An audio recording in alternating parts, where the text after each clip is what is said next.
Om Asato Ma Sadgamaya Tamaso Ma Jyotirgamaya Mrityurma Amritam Gamaya. Om Shanti Shanti Shanti. Om, lead us from the unreal to the real, lead us from darkness unto light, lead us from death to immortality. Om, peace, peace, peace. Namaskar and good afternoon. Most of you are coming from the retreat which we just did on the Lakshanamurti Stotra, but there are some new people also who have joined and who are joining. So welcome to this session. This session is a general session. Revered Maharaj has kept a very beautiful subject, humanizing the divine and divinizing the human. That is true. That is one of the extraordinary features of Hinduism, of Sanatana Dharma, that we humanize our divinity and divinize our humanity. So I want to talk about that. It's a very broad subject. It just covers the whole of religion, or whole of spirituality, basically. So, first of all, I must acknowledge my gratitude to Revered Swami Kripamayanji Maharaj for organizing this event. The retreat before this and this special session here. He has always been very affectionate, and he has invited me numerous times to come and visit. But this happened after a gap of a few years. There was COVID, but before that I had come here a couple of times. So when Maharaj gave this subject, I was just thinking, what is the essence of spirituality? Swami Vivekananda, when he came to Canada, to the United States, and by the way, he came to Canada first.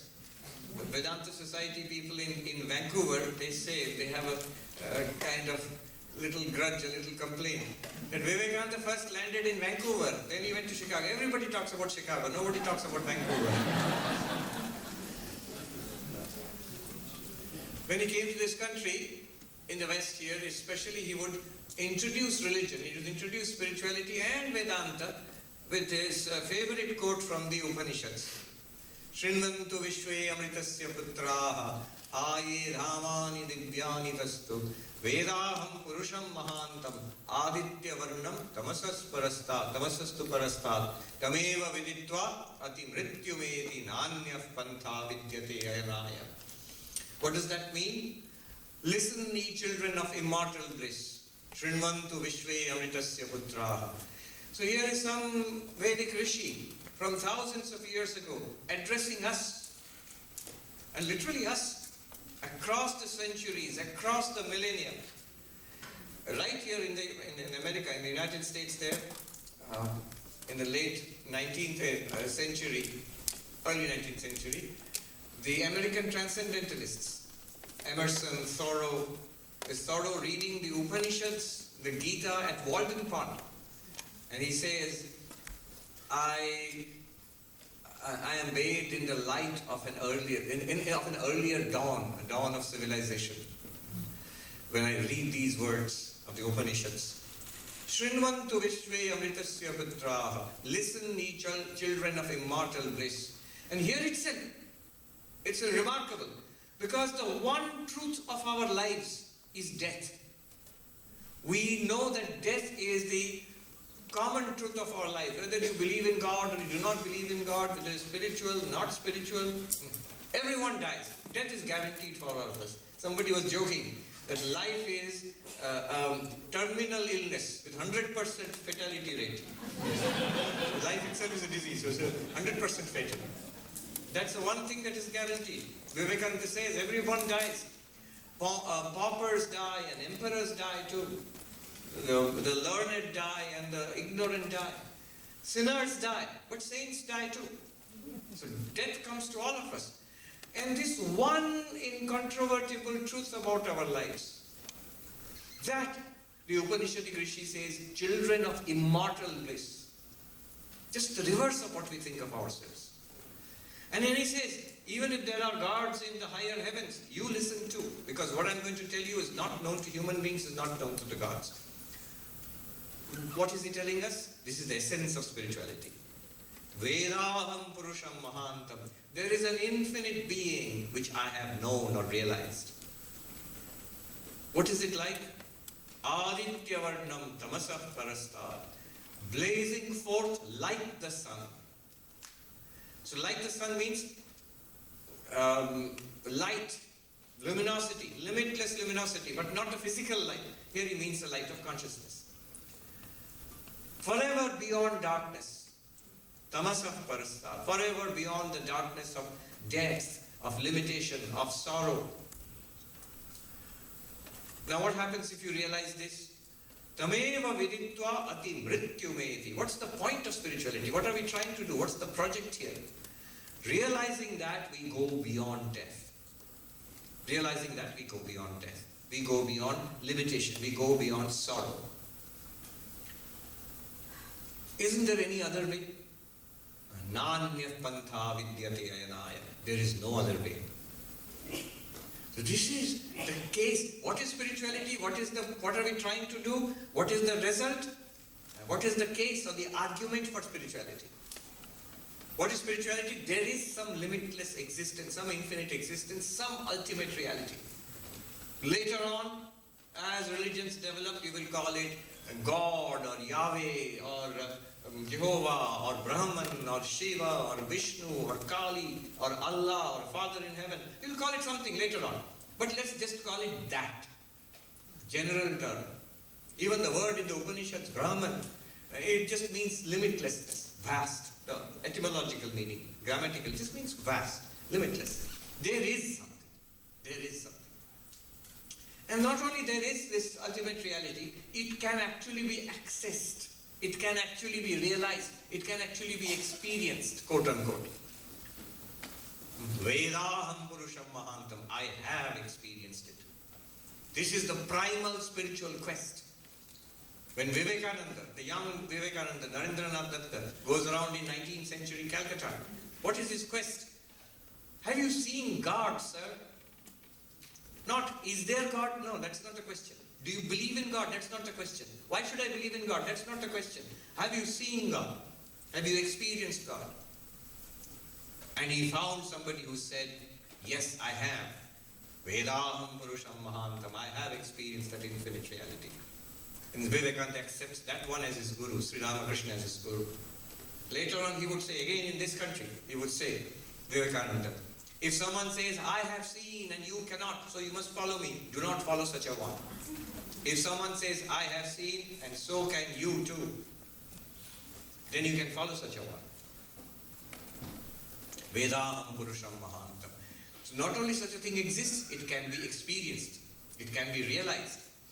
Vivekananda says, if God exists, I should be able to see God. If I have an immortal soul, I should be able to feel it.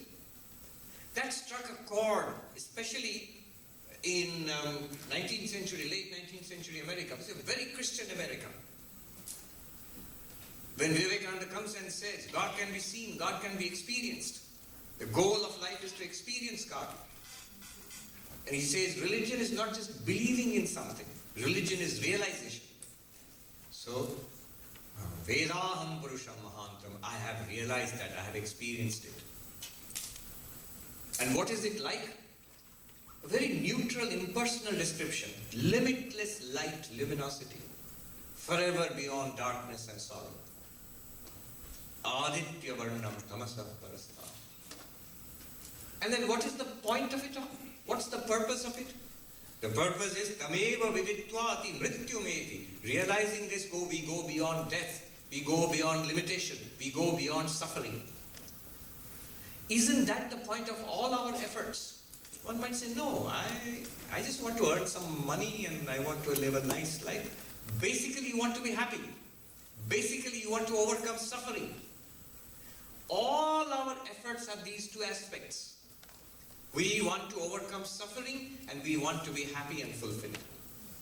A scientist, Sean Carroll, he writes in this book, he's in Caltech, very nice writer and very nice gentleman too. Why I'm saying this, anecdote time out. I was in our ashram in Hollywood, and then one day we received an interesting request from this scientist, Sean Carroll, in Caltech, that he's going to launch one of his books. The book is called The Big Picture, very nice book, on physics and cosmology, basically. The Big Picture. And to launch the book, it was going to be done in the house of somebody near the ashram. They needed a parking lot. And so they asked for the ashram parking lot. I said, oh, an atheist is asking for the parking lot of an ashram to launch his book, which is basically trying to say God, indirectly, trying to say God and religion and all this not necessary. Well, good. Let's go and attend this talk. I'm going to go and attend his book launch ceremony. I went and attended the book launch ceremony and I met him. Very nice. He gave me a copy of his book and signed it and said, enjoy the universe, Swami.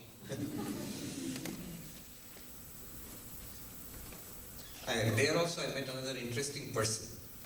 People, because I and a brother monk, we are wearing these Gedua cloths, and most of them were Caltech scientists or his colleagues and some others who had been invited. So it was a party and a book launch. So people gathered around us naturally. We are the odd ones out. And people wanted to ask what kind of monks we were and what did we believe in, what did we teach. One gentleman was asking wonderful questions, sharp, acute. I thought maybe he's a philosopher or something like that. So I asked him, are you a professor at Caltech? He said, no. Then I asked him, so what do you do? He said, no, nothing. I said, no, but what are you? He said, I'm just homeless. And it could be true because Los Angeles has one of the largest homeless population. I thought maybe he just wandered into the party or something. And then he told me his name. He said, you can check me out. And he asked really good questions about Vedanta, very sharp man. Then I did check him out, and he turns out to be homeless. He is, if you Google him, Nicholas Berggren, he is the homeless billionaire. So it turned out he is homeless. And he has had homes in every continent. He sold them off because it was too much to maintain. Now he lives on his private jet. So, and he had come to Los Angeles to give an endowment of $500 million to some foundation there in Los Angeles. But sharp man, he asked wonderful questions about Vedanta. And the professor, Sean Carroll, he says that I don't agree with this idea that the goal is to overcome suffering. The goal is to be happy. I don't agree with this idea. I want an answer to my scientific quest, my quest for answers, the ultimate secrets of the universe. For that, I'm willing to put up with suffering. So that is my goal. Why do you say that the goal is to be happy and to overcome suffering? I didn't say anything to him, of course, but this is what he has, that is his position. But I was just thinking, if he directly told me, what would I have said? What I would have said is this: your quest, if you get the answers to the questions you are doing research in, if you get those answers, will they make you happy or unhappy? Happy. The very fact that you are doing this research, this research, your scientific quest, does it make you happy or unhappy? Happy. And if somebody stops you from doing this scientific research, will it make you unhappy or happy? Unhappy. So, whatever we are doing in different ways, in science and in art and in business and in politics, in religion, in spirituality, and in day-to-day life, we are trying to attain fulfillment and overcome sorrow. Except that we fail. We fail. How many of us? If you are a kid or a teenager or a middle-aged person or an old elderly person, after years and decades of this one project to stop suffering and be fulfilled, have we succeeded? Right now, at this moment, sitting here, standing here, have we succeeded? No. No. Trying. But if we keep trying in this way, we have not succeeded till now. What's the guarantee that we will succeed in overcoming suffering and attaining fulfillment? Is it a vain quest that it cannot be done, or is it possible? Spirituality says, here the Upanishad says, Swami Vivekananda says, it can be done. It is possible. Tameva viditva ati mrityu veti. One can go beyond death, beyond limitation, beyond suffering.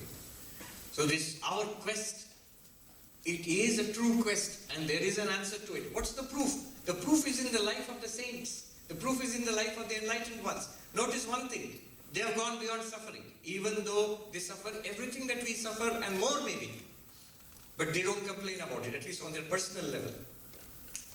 And none of them complains, oh, I have realized God, I have seen God, I have become enlightened.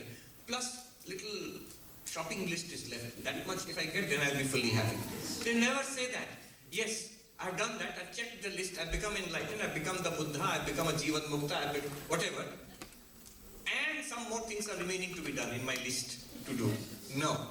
So they have found something. All the saints, in all the spiritual traditions, in all the civilizations, in all the times and places in human history, and prehistory also, I'm sure, they have this thing in common. They have found something that gives them utter fulfillment. They have found something based on which the heaviest of sorrows cannot shake them. They have gone beyond sorrow. So, tameva viditva ati mrityumeti. Another way of putting this is, in all the Indian systems, Hinduism, in all schools of Hinduism, in all schools of Buddhism, in Jainism, in Sikhism, the idea is that we have multiple lifetimes, we are going from birth to death, again to birth, then to death.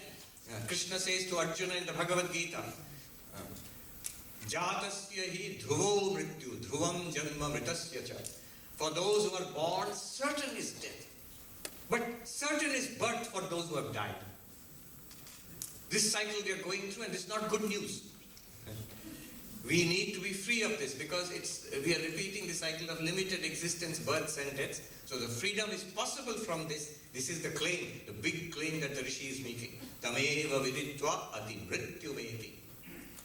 This is how spirituality has been understood. The goal of the project of spirituality in India, that everybody sort of accepts that there is a cycle of birth and death. And we need to go beyond that. Freedom from the cycle of birth and death. That is one way of understanding it. If we don't accept that there are many births and many deaths, if you just say, look, I don't understand all that, that's very metaphysical baggage, just explain it to me as we are right now. Alright, as we are right now, suffering, overcome suffering. What is the nature of suffering? Old age, disease, death. The Buddha saw it, the famous sights which Siddhartha sees, the Prince Siddhartha, he sees an old man, a diseased man, and a dead body. The old age, disease, death, janma mrityu jara vyadhi, dukkha doshanudarshanam. Krishna says to Arjuna, the beginning of spirituality is to look at the sorrows of old age. So we have in our Vedanta Society in New York, William Conrad, he's our senior most member. So on Wednesday he attained 100 years. So he always says to us, he quotes Betty Davis. He says, Betty Davis would say, old age is not for sissies. Old age is not for sissies. That is old age, sorrow of old age, sorrow of disease as the body runs down and breaks down. Wear and tear on the body, that's also suffering. And death, big suffering in front of us all. So he says all of that can be overcome. There is a solution to all of this, and that is enlightenment, spiritual realization. Tameva viditva ati mrityumeti. Okay, fine, but let me argue the case here. How about worldly solutions? How about some other solutions? Can't we do cryogenics or there are efforts going on. Millions of dollars have been poured in Silicon Valley. Where else? In my lectures, I would sometimes say I lived in 3 interesting places. Hollywood, where the goal of life is glamour. Then New York, where the goal of life is money. And then in Boston for a short while, where the goal of life is knowledge. So knowledge, academia, and then Wall Street and money and Hollywood and glamour. These are the goals, and this is how people try to achieve happiness. And then I would talk about how spirituality is really the answer, not glamour or money or learning. Then somebody said to me, all that's outdated, Swami. You're talking about old stuff. Nobody cares about Hollywood or Wall Street or Harvard University now. Everything is now in Silicon Valley, in the Bay Area. All the famous people, all the rich people, and all the smart people are here. And what are they doing? How to freeze the old body and keep it in cryogenics until medical science advances to revive the body again, so I can live forever. live forever. Or how someone is saying, can I upload my mind to the cloud when the body dies? And then a new body will come, I will download again. Already it is happening. All Hindus, Buddhists, all the Eastern religions, Indian, we all believe that's what we are doing. When the body dies, we upload. And then when the new body we are taking apart, they can be downloading. It's automatically done. You don't have to wait. You don't need new technology for it. It's going on. And in fact, we want to stop it. It's uploading and downloading. Vivekananda, he had a way of shocking people. When he came to New York, one day he was going in, I think in a train, and he said to people, sorry, this was in a talk actually. He said in a talk, I have not come here to teach you how to go to heaven. I have come here to teach you how to stop going to heaven. You generally go to heaven after death, but that doesn't help you. You have to stop that. Stop it. Don't go to heaven. Going to heaven and hell and being born again and again, this has to be stopped. So, no worldly way will help us. I got a call from Hollywood once. Do you want to be in a film with William Shatner? I said, yes. Because I grew up like many Indian kids in my generation. In India, we had only one television channel in those days. And only two American TV serials were permitted. One was Star Trek, other was I Love Lucy. So Star Trek, Captain Kirk was William Shatner. So as a kid, I always saw William Shatner. So I thought, of course, if I can be, and he's still acting, he's 90 plus. And he actually went to space also. Really, on a rocket. A short duration, not even one orbit, but then he came back. So, and the documentary was about the mysteries of the yogis. It's a History Channel documentary called The Unexplained. And William Shatner is the host. You can look it up. I think it's History Channel. And the second season, one episode was the secrets of the yogis, mysteries of immortality, how you can overcome death. In that episode, I was interviewed. So I gave a talk. I was interviewed, and they wanted to know how yogis can live for a long time. Only I could tell them about Trailanga Swami, who lived for, it's documented, around 280 years in Kashi, in Banaras. Trailanga Swami, well documented. I could not tell them about Vivekananda, less than 40 years.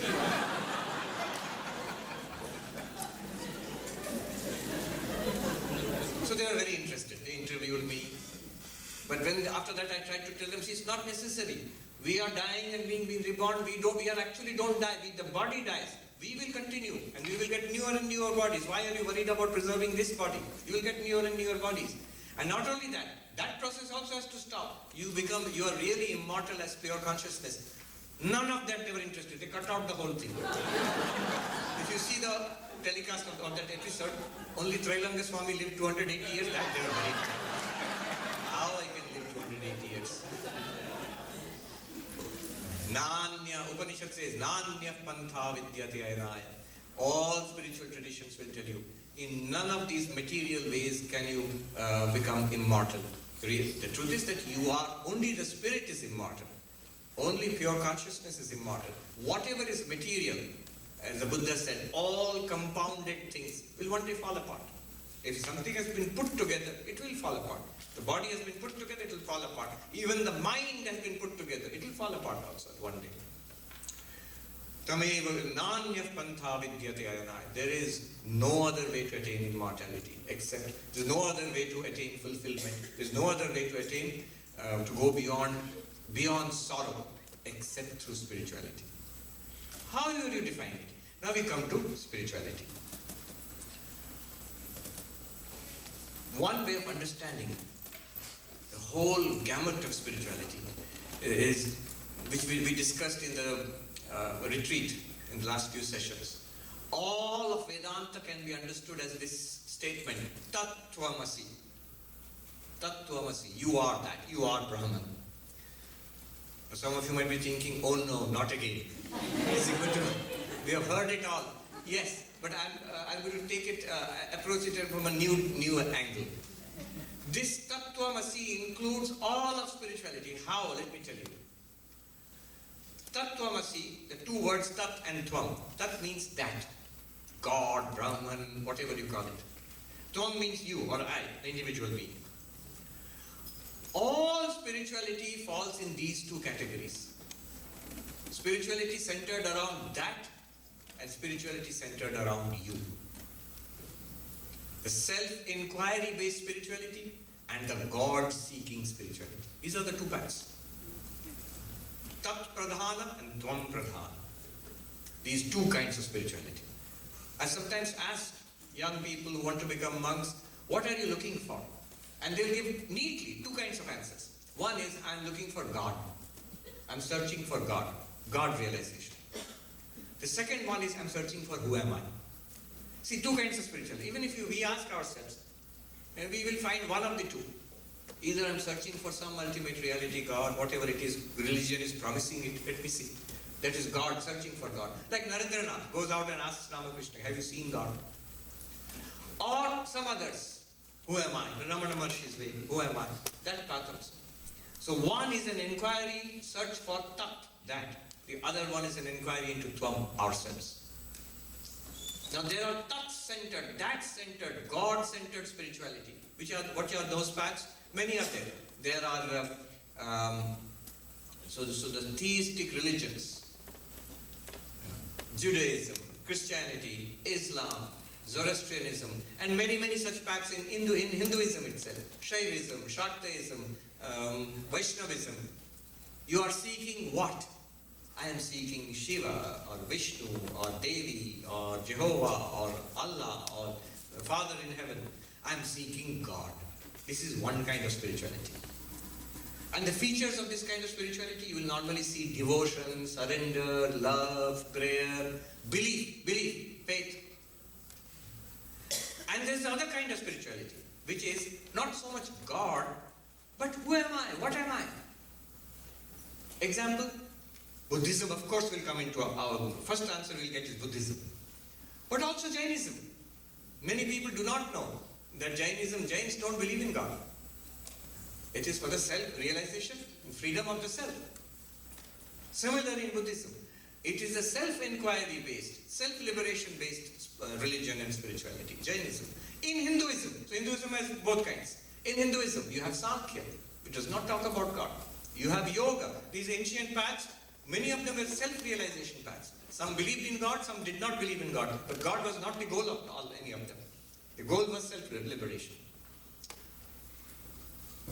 All those paths, Nyaya, Vaisheshika, Sankhya, Yoga, at least these ones, and Advaita Vedanta. These ones, what is the goal? Liberation, mukti of the Atma. In some of them believe in God, some of them don't believe in God, but God is not the goal.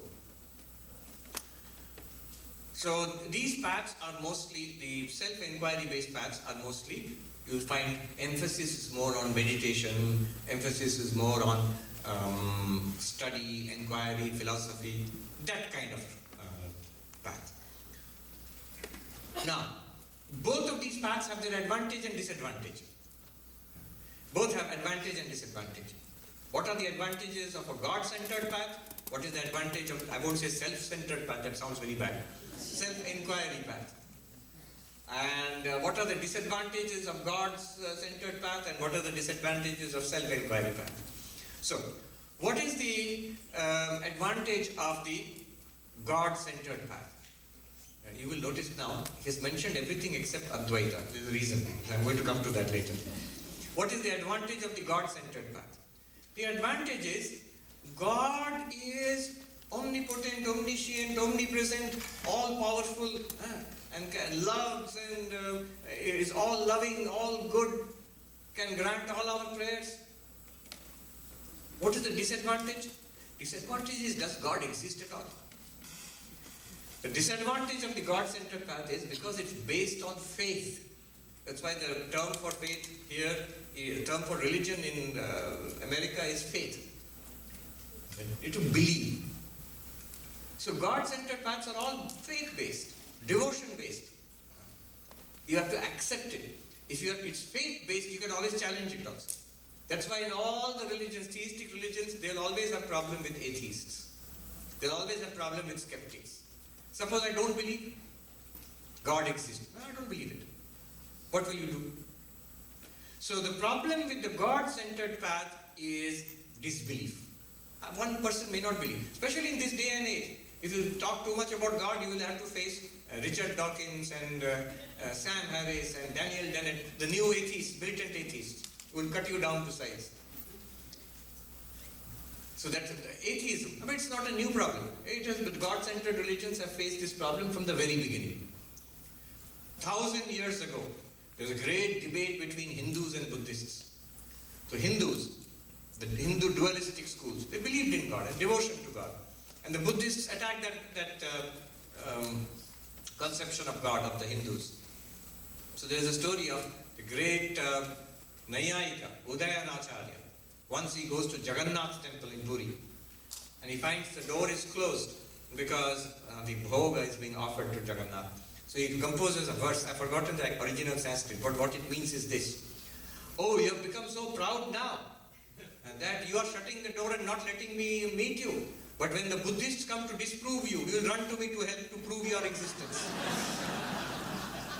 He has written a book, Nyaya Kusumanjali, where he gives 9 or 10 proofs of the existence of God.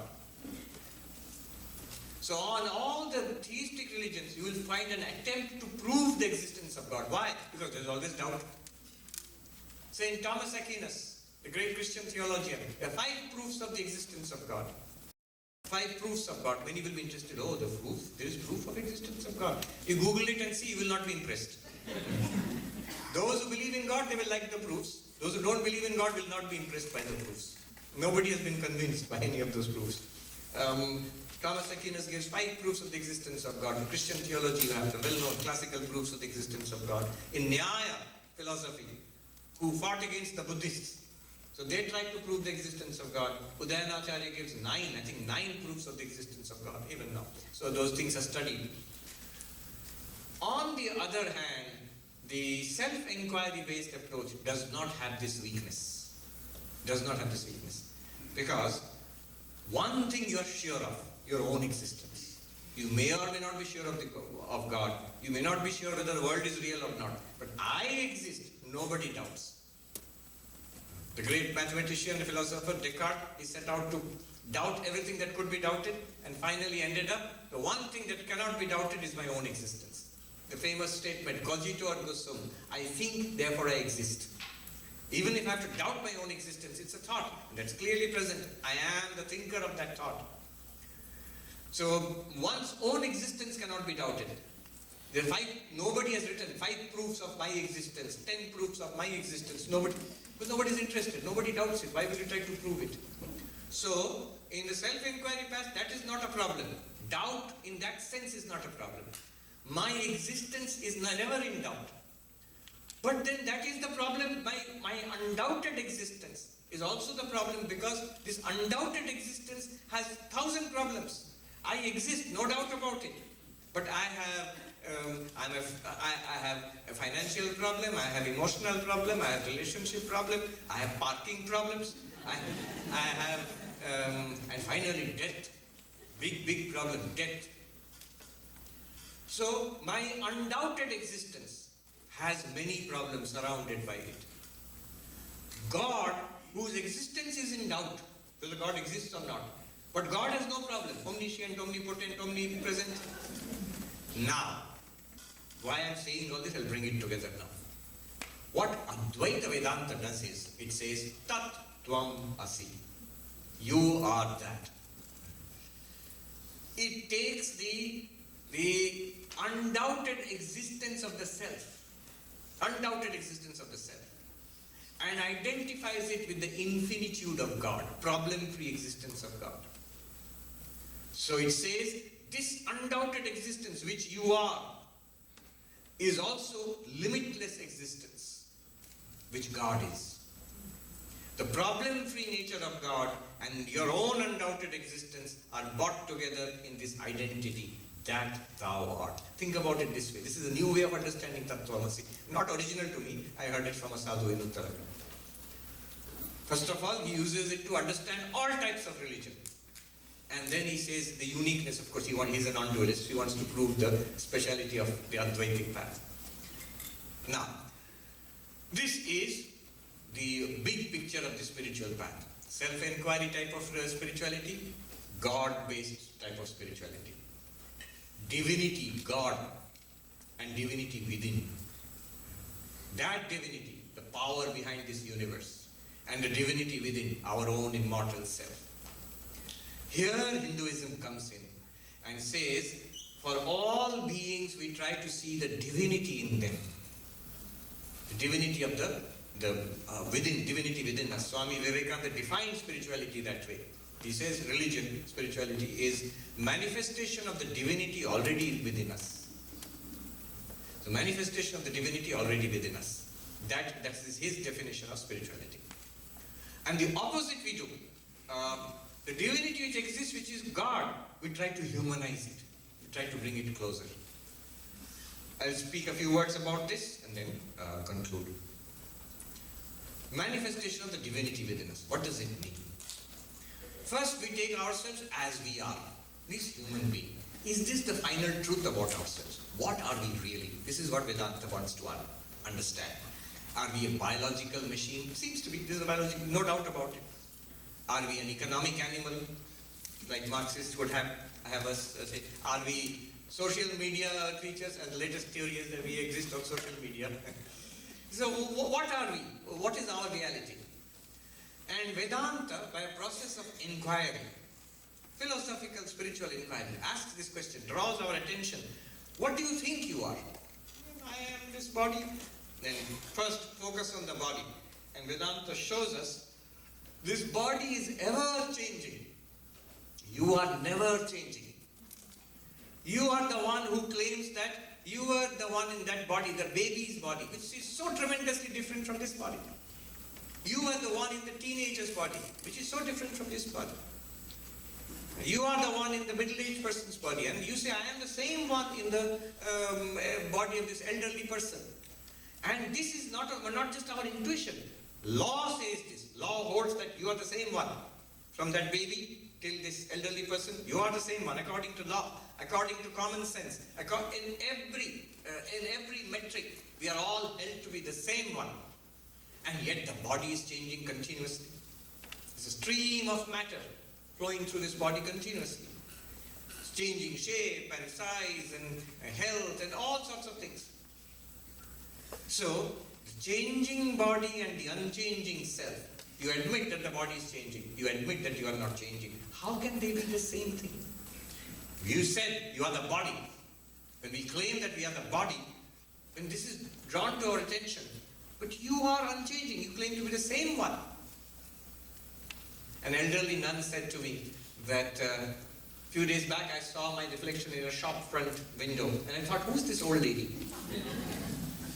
She said, it just seems yesterday, 50 years have passed. I was this young girl who came to be a nun.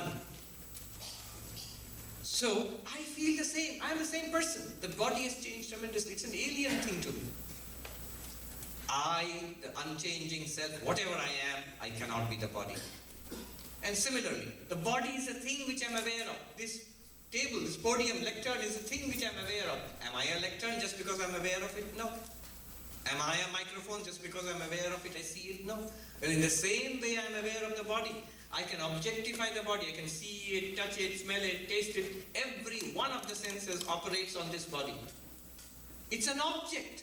It's a machine. It's a thing. Very interesting, powerful, sophisticated thing. But it's a thing. It is not me. I am conscious of it. The body is not conscious of it. What I mean by that, when you look at my hand, I am aware of the hand. I, whoever I am, I'm aware of it. The hand is not aware of me. It does not say, hello, you haven't paid attention to me for a long time. No. It's not aware. There's nothing in my experience which suggests that the hand has any awareness of me. Is it aware of itself? No. Is it aware of the other hand? No. Is it aware of me? No. I am aware of myself. I am aware of this hand and that hand and everything else. I am aware. The body is not aware. Just take these three arguments. I, the unchanging, the body, the changing. cannot be the same thing. I, the one who is experiencing the subject, the body which is experienced, the object, cannot be the same thing. I, the one who is conscious and aware, the body which is an object in my awareness, it cannot be the same thing. Changing, unchanging, subject and object, seer and the seen, and then the conscious and the not conscious, they cannot be the same thing. Therefore, whatever the body is and whatever I am not the body. These are arguments, but more than arguments, these are like pointers. If you listen to this and reason it out and then observe and see carefully, you will see the sense of it. And in the same way, our attention is drawn to the mind. We say, yeah, that's what I mean. I am a mind in a body. I am a person. I don't mean that I am bones and blood and... no, I am a mind and I am in this body, so I am a person. Mind, body, person. Really, our attention is drawn to the mind. Same arguments. Does the mind change? You say, oh boy, does it change? In the morning, sleepy, then a cup of coffee, alert. And then a long Vedanta lecture, again sleepy. Then announcement, lunchtime, alert. Then a nice heavy lunch, again sleepy. Same, this mind goes through all these phases. But I am the same one who was sleepy, who was alert, and then sleepy again. I am the same one. So I haven't changed. The mind has changed. These are interesting ways of thinking, but just consider it. Then again, I am aware of the mind. The thoughts in the mind, the feelings in the mind, desires in the mind. I'm aware of them. It is unhappy, I feel unhappy. So do you feel the happiness in the mind, unhappiness in the mind? Of course I do. So I am aware of the contents of the mind. The mind is the seen, I am the seer. And more interestingly, I am conscious. The mind is unconscious. This is controversial because according to psychology and consciousness studies, it is the mind which is conscious. But Advaita Vedanta is a very elegant analytic knife to clearly divide consciousness from the mind. Anything that you are aware of is an object, not conscious. You, the one who are aware, you are conscious. Now think of the mind, their thoughts, feelings, ideas, just think A, B, C, D. They're talk, they're objects. 1, 2, 3, 4, they're objects. The color red, visualize it, an object. I am aware of the color red. I am aware of 1, 2, 3, 4 or A, B, C, D. Everything in the mind, verbal, visual, whatever comes to the mind, memories, they're all objects. Mind is an object as much as this thing, as much as this shirt, as much as this body. The mind is an object. I am aware, I am the subject. I am conscious, and these objects in the mind are not conscious. So I, the unchanging and the changing mind, cannot be the same thing. I, the subject, the knower of the mind, cannot be the known object mind. I am aware of the mind, so I am conscious. The mind is not, the thoughts in the mind are not aware of themselves or anything else. And just think two thoughts, ABCD and 1, 2, 3, 4. Was that ABCD conscious of the 1, 2, 3, 4? Was the 1, 2, 3, 4 conscious of the ABCD? No. Was ABCD conscious of itself? No. Was 1, 2, 3, 4 conscious of itself? No. On the other hand, you are conscious of ABCD and 1, 2, 3, 4. And yourself also. So you are consciousness. Mind is not conscious. Mind seems to be conscious because it borrows consciousness from you. It borrows light from you. So for these reasons, I am not the mind also. So in this way, Vedanta shows us we are this ever-present awareness, like an unflickering light within, a luminosity within which illumines everything and reveals itself too. In technical terms, it's called Swaprakasha. We studied it also. This Shankaracharya says, Janami bhati janami iti bhantam anuhati sarvam idam jagat. I, the consciousness shining, then the mind and the senses shine and reveal this world to me. This is how knowledge takes place. So this is the first insight from Advaita Vedanta. What are we talking about? The divinity within. First insight from Advaita Vedanta, you are pure awareness, not body, not mind. Shankaracharya sings, Manobuddhi ahankara chittani naham. I'm not the mind, I'm not the intellect, not the memory, not the ego. I am not I. Ahankara naham. Nacha shrotra jibhe, nacha grana netre.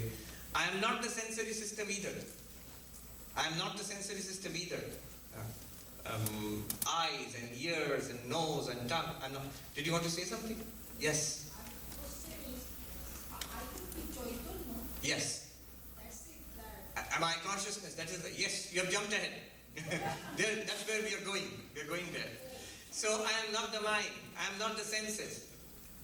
I am not the body made of the 5 elements. Then what am I? As she said, Chidananda Rupaha Shivoham Shivoham.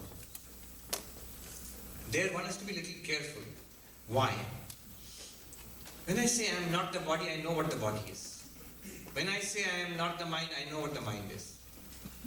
When I say I am consciousness, I have to be careful not to be like that 10th man problem. 1, 2, 3, 4, 5, 6, 7, 8, 9. Consciousness. Where is consciousness? One more. I am supposed to be consciousness. Where is that consciousness? Can't find consciousness. Shunyavadi. Then I become, there is no such thing as consciousness. No.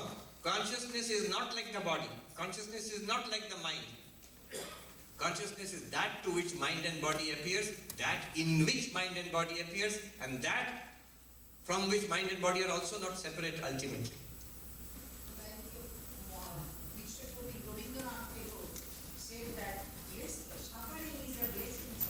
That is the Bengali in you, which is...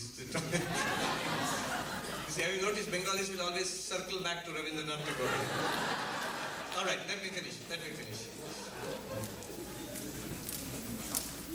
So, the great conclusion of the Advaitic analysis is, the first conclusion is, I am not the body, not the mind, I am the witness consciousness. Chidananda Rupa Shivoham. And this is not as a matter of faith. This is not as a matter of, because the Upanishad says so, I have to believe it. No. We have to see that it is true. We have to take a look and understand what it means. Then only we'll get the benefit, we'll grasp it. It's already a fact. Why should I not be able to grasp it? It's a fact right now. One senior monk said to me in our monastery in India, what is it that you non-dualists say? The world is false, Jagat Mithya. What do you mean? Here is the temple in front of me. There is the sky and the Ganga is flowing. How can it be false? I see it. I didn't say anything, senior monk. But if I had to say something, I would have said, notice what you said. You said, I see it. It is in your seeing, it is in your awareness that the temple and the sky and the Ganga are appearing. Suppose you remove that consciousness. Where is the temple, Ganga and sky? No, I am not conscious, but temple, Ganga and sky are there. How do you know? How do you know? Why is it that this world, which seems so real, and yet it seems to depend entirely on your experience? I seem to be such a tiny part of this real, giant, stupendous world. And yet if you reverse it, if you look at it from yourself as awareness, you will see this giant, stupendous world is a part of you, or is an appearance in you. Ashtavakra sings, Mai ananta maham bodho vishwa viji svabhavata udetu astamayatu name vriddhi navakshati. And this limitless ocean of consciousness in which the worlds arise as waves. Let them arise, let them subside. I neither am increased nor depleted by that.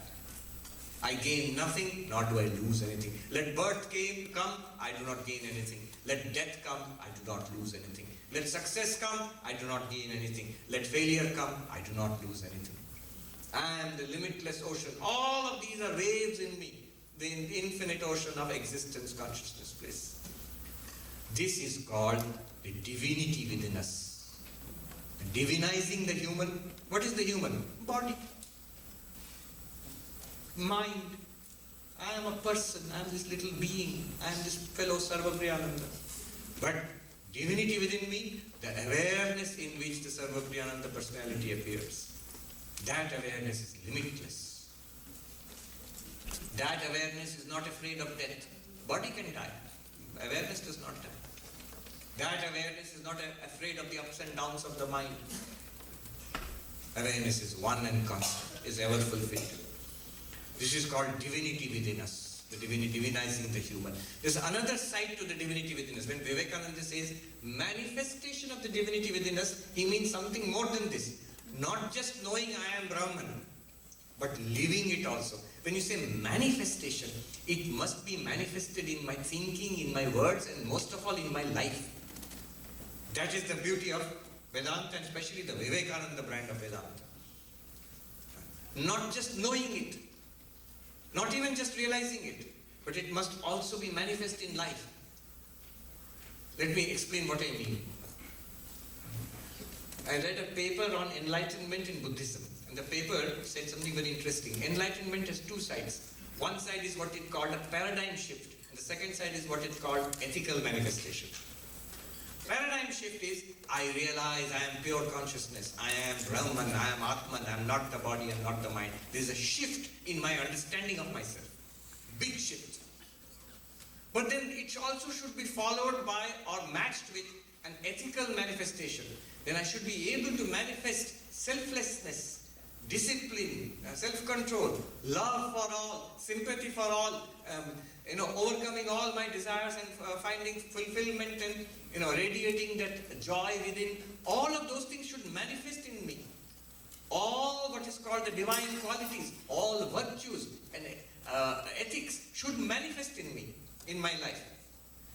If I am enlightened like the Buddha, then some Buddha-like qualities should be seen. It is very strange to say, I realize I am Brahman, but then I'm still the same old, as somebody said, you're still the same old dude. Americans would say, you're the same old dude. I have the same anger and spite and unhappiness and tension and fear. And one sadhu said, Kya maja hai Mahatma ji? What's the fun in this? He was teaching us Ashtavakra, and he said, these verses of Ashtavakra, the very radical non-dual text, ये तो शस्त्र है महात्मा जी, हाथ में शस्त्र है और दुश्मन आके दो थप्पड़ लगा दिया, रोते रोते आगे, क्या मजा है Mahatma ji? You have weapons in your hand, you're armed with these weapons of non-duality.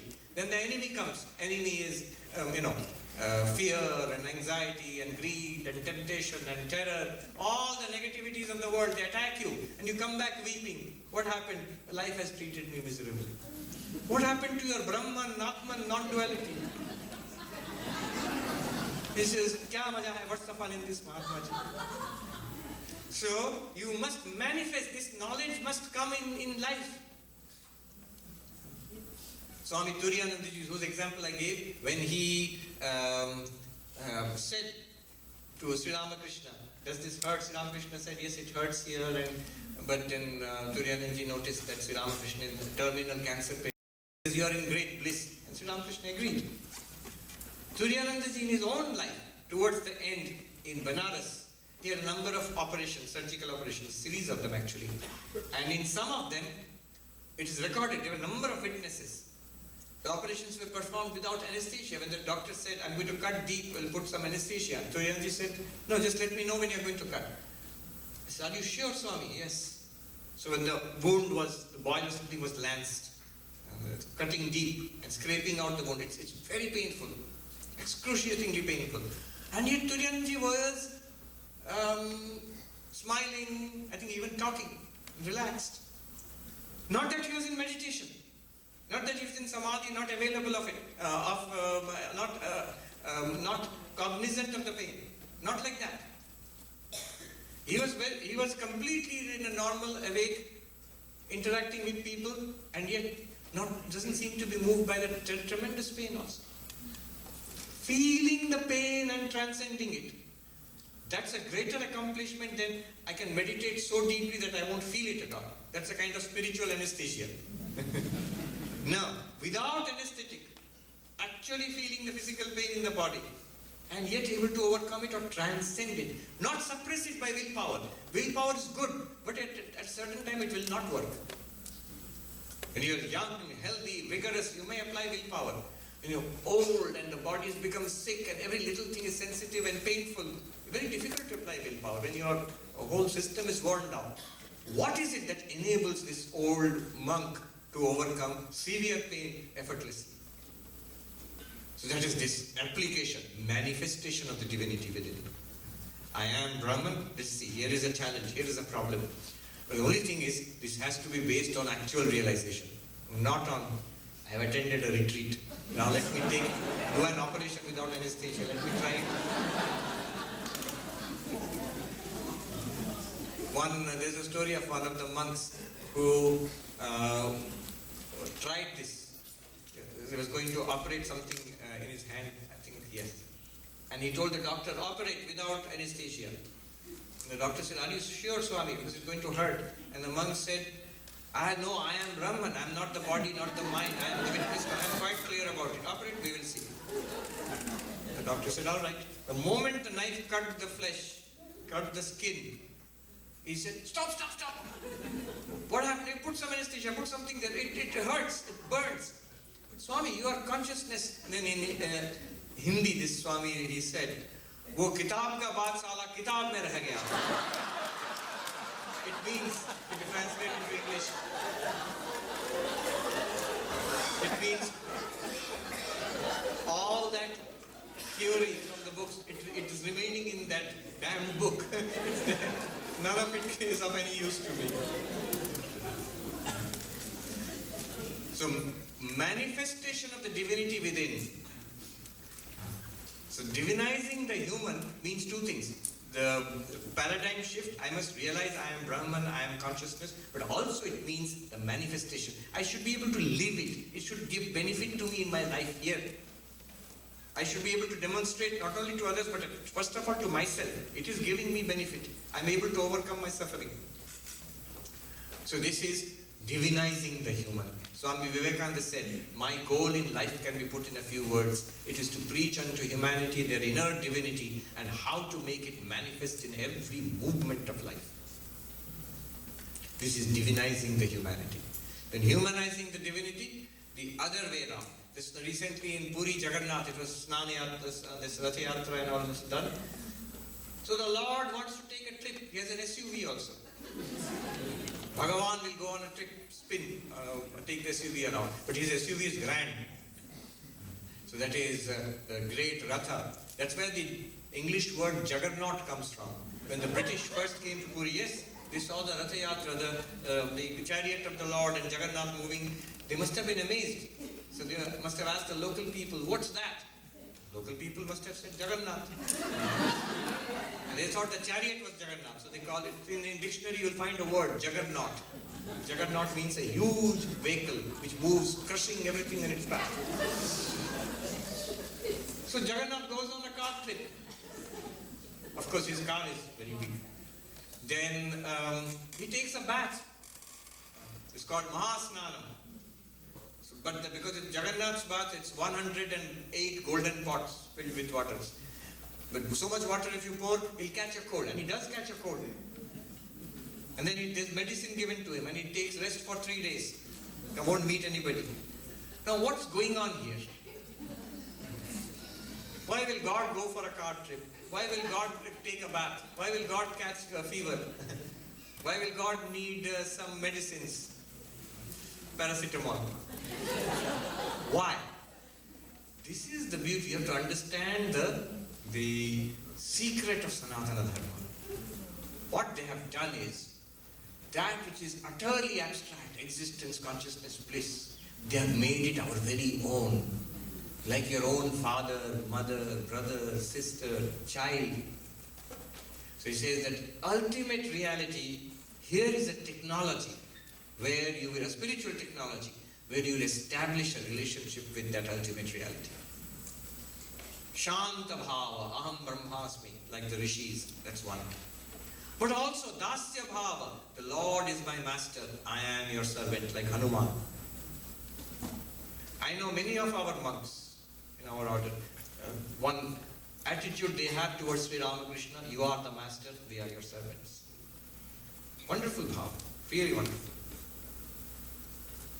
Hanuman, in Hanuman Chalisa, Rama Kaja Karive Ko Aturao. It's a great, Hanuman is a great Jnani, is a great Bhakta, is a great Yogi, and a great Karmi. always eager to do the work of Ramchandra. So what a great ideal of life. Or you can have the Satya Bhava. God is my friend, my buddy. Arjuna had that thing too, that relationship with Krishna. It's my friend. Or you can have Vatsalya Bhava, that the Lord is my child. That is the whole idea of the baby Krishna, of the baby Rama, of the baby Jesus. The idea is that the Lord is my child. With a child, you don't have a relationship of power and awe. Rather, from a child, you don't ask for boons. I want this or that. A child you take care of and love. So your duty is to love and take care of the Lord. Not that the Lord is to love you and take care of you. Lord is a child. What can a child do? I'm a baby. The Lord will say, I'm a baby. What can I do? And such a devotion grows in the heart. I know actually, devotees I have heard.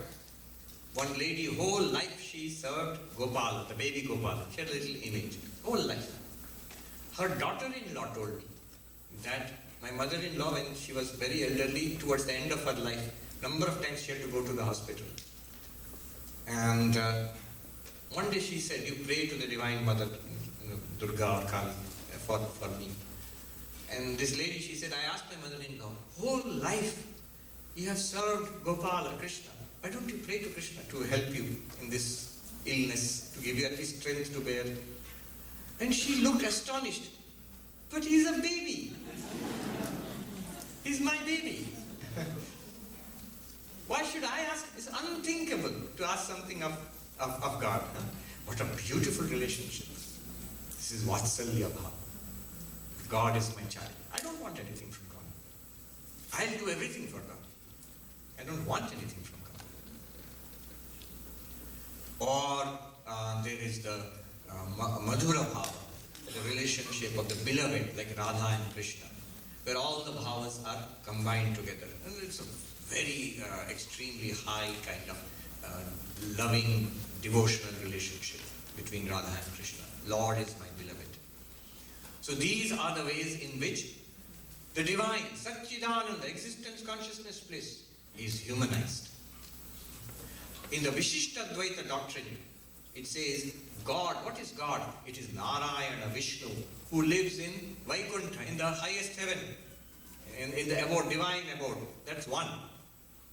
Second, that same Narayana Vishnu, who is the God of this universe, lives in the hearts of everybody. As the Antaryama, as the witness here, the witness consciousness. Second, closer. But even, so we don't see Vishnu in Vaikuntha, we don't see that, we don't experience it, at least now. Even in the heart, all right, you say it's there, but I don't experience it. Then the third, the Lord out of compassion comes as avatar, as incarnation, as Rama, as Krishna, and so on. Multiple incarnations. So with a form and a name and a story which we can relate to, we can catch. We can see, we can worship, we can sing, we can pray, we can read about it. It's very real for us. Avatar.